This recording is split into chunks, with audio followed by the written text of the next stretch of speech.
ನೋಡ್ರಿ, ನಾವೆಲ್ಲ ಭಾಳ ಹಿಂದೆ ರಾಜಕಾರಣದಲ್ಲಿ ಇದ್ದವರು, ಸುಮಾರು 40-45 ವರ್ಷ. ಇಷ್ಟೊಂದು ಹೊಲಸು ರಾಜಕಾರಣ ನಮ್ಮ ಪಕ್ಷದಲ್ಲೇ ಆಗಲಿ ಅಥವಾ ಕಾಂಗ್ರೆಸ್ದಲ್ಲಿ ಇಷ್ಟೊಂದು ಕೆಟ್ಟ ಪರಿಸ್ಥಿತಿ ನಾವು ಯಾವತ್ತೂ ಕೂಡ ನಾವು ನೋಡಿರಲಿಲ್ಲ. ಇದು ಮೊದಲನೇ ಅನುಭವ ಇದು ನಮಗೆ ಬರ್ತಕ್ಕಂಥದ್ದು. ಕಾಂಗ್ರೆಸ್ನಲ್ಲಿ ಅದೇ ವಾತಾವರಣದ, ಭಾರತೀಯ ಜನತಾ ಪಕ್ಷದಲ್ಲಿಯೂ ಅದೇ ವಾತಾವರಣ.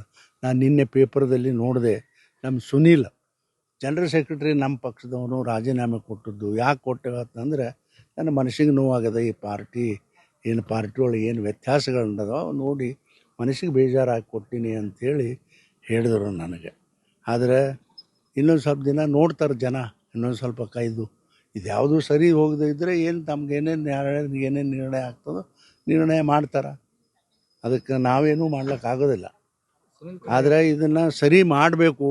ನಮ್ಮ ರಾಷ್ಟ್ರೀಯ ನಾಯಕರು ಇವತ್ತು ಬೆಂಗಳೂರಲ್ಲಿ ಮೀಟಿಂಗು ಕೂಡ ಕರೆದಿದ್ದಾರೆ. ನಮ್ಮ ಯಾರು ಉಸ್ತುವಾರಿಯವರು, ಪಕ್ಷದ ಉಸ್ತುವಾರಿಯವರು ಅಗರ್ವಾಲ್ ಅವರು ಮೀಟಿಂಗ್ ಕರೆದಾರ.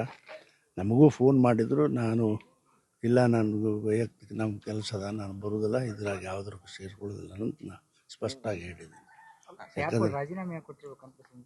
ಯಾರು ಸುನೀಲ್ ಕುಮಾರ್ ನನಗೆ ಬೇಸರ ಆಗಿ ಕೊಟ್ಟಿನಿ ಅಂತ ಹೇಳ್ತಾರೆ.